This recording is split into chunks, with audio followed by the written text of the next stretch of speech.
So we're going to begin with this, what was the core package. We're talking about taking principles and applying them to curricula, and this gives you font size, approximates the intensity of the amount of change being done, and it really is 5 separate modifications. So it's a testing effect and done in a spaced fashion. So we bundle it. It's one to the teachers, it's one thing, but conceptually, cognitive scientists, it's 2 different things. And then figuring out how that applies to 2 very different curricula, really the endpoints of the spectrum. And just as a brief note, why the FOSS physical sciences cell is empty. It's not that they are missing such a thing. They have multiple such things. We needed to pick units that all of those school districts had in common approximately in that same grade band. There's a whole other oddity of how the US does science instruction that is the opposite of learning progressions. It's like random assignment of topic to year. And some of them do it in a layer cake fashion. So we do a year of biological, life sciences, a year of earth sciences, and a year of physical sciences. And some do a kind of a marble swirl, and it's just really chaos. So this was not the designed thing, this was the emergent process. For those who speak IESEs fluently, this is really a goal 2 plus goal 3 combo pack.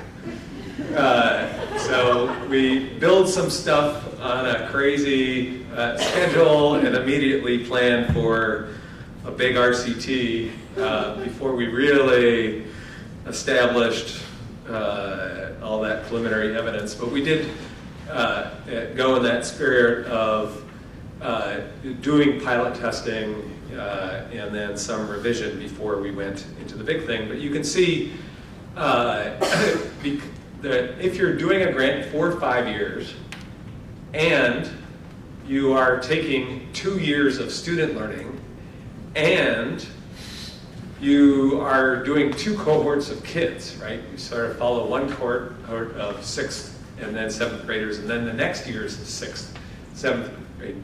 But you do the math, that means you have to start in year 2. That's kind of how that works.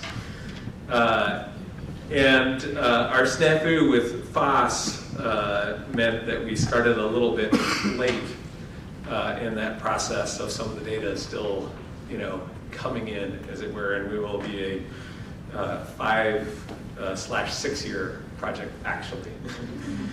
But we got a lot of cool results in already.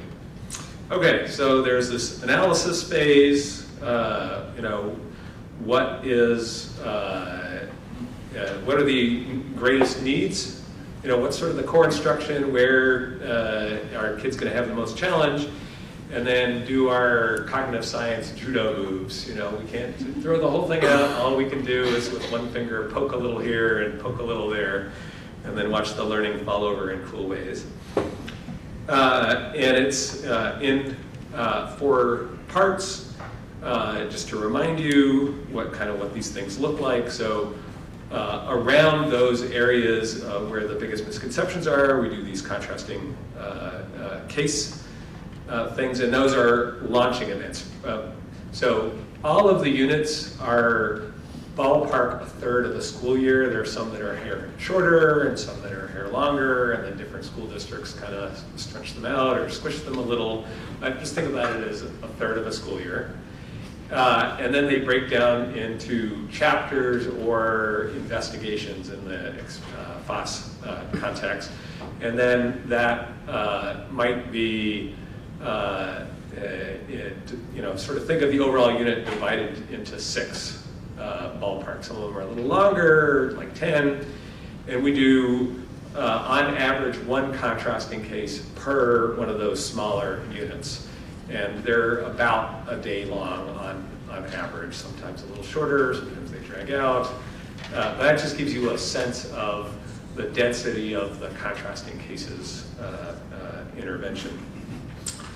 And then they go on and do the readings or lectures as planned.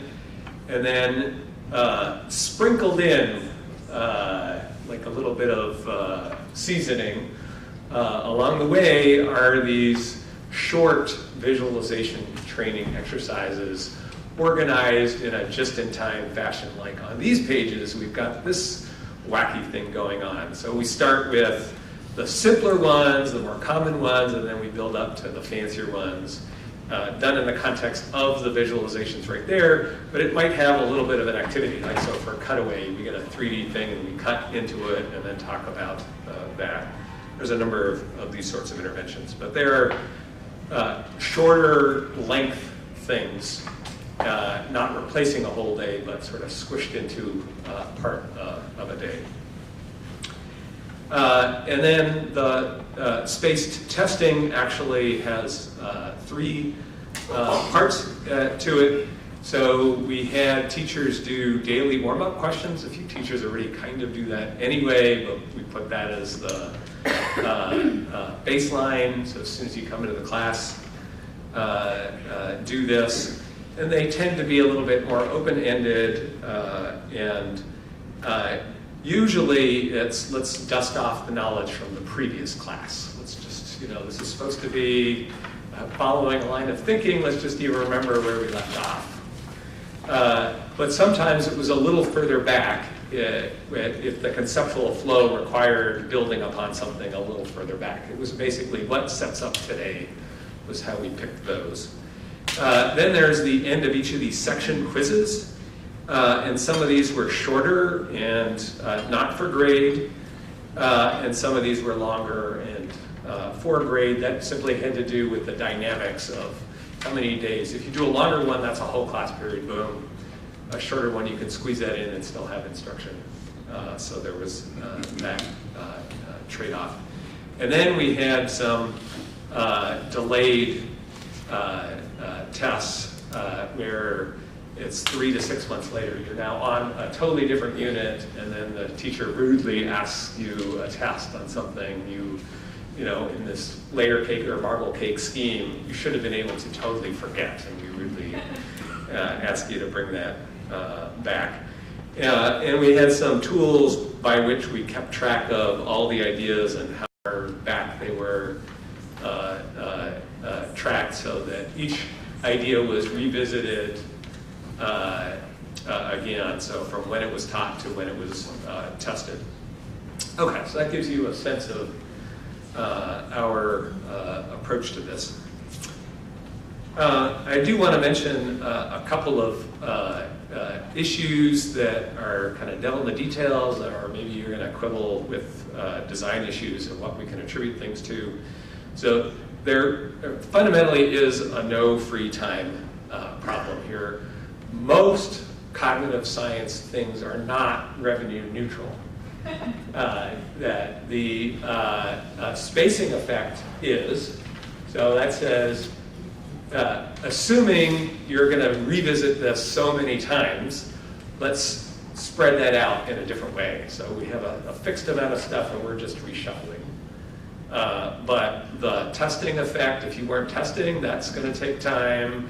The training on visualizations, that's going to take time. And then these contrasting cases, those, at minimum is half a class period to really, once you've got all the classroom dynamics worked out with middle school kids. So what gets deleted? That's sort of, maybe this was the center that discovered the best things to delete, and that's all the causality. I don't think we found anything that was actively hurting kids. We just went for, least value added. But that's, a challenge to think through. So we couldn't push on everything. What really gets emphasized and who decides Does a biologist tell us what's most important in the biology unit? Or does Carol Smith get to say, no, from the cognitive science perspective, that thing's not that important here. This other thing is important here. So that's kind of a thing that's interesting to negotiate. And then we had a set of content reviewers. So you leave a bunch of cognitive scientists off to make some modifications, and then occasionally they get the biology just wrong. It's like a minor detail from their perspective, and kids probably won't even notice. But we did have some systematic review of those, and they're a tiny little footnote, but I think it's an important part of the process that one should name. And then there's fundamentally a question of what does fidelity of implementation in one of these studies mean. So we were testing some principles, but we created some materials. Did a teacher do what we asked them if they, only if they literally did the materials as we designed them in a scripted kind of way, and everything else would be a loss? Or if they tweaked things and did little substitutions that maintained the spirit of the principles. So maybe they made up their own tests and or tested in a different way, but also drew back on knowledge, or came up with their own contrast. They didn't like this contrast. What if I contrast this other thing? There's all these other, that was an interesting conversation in this larger kind of study. Okay.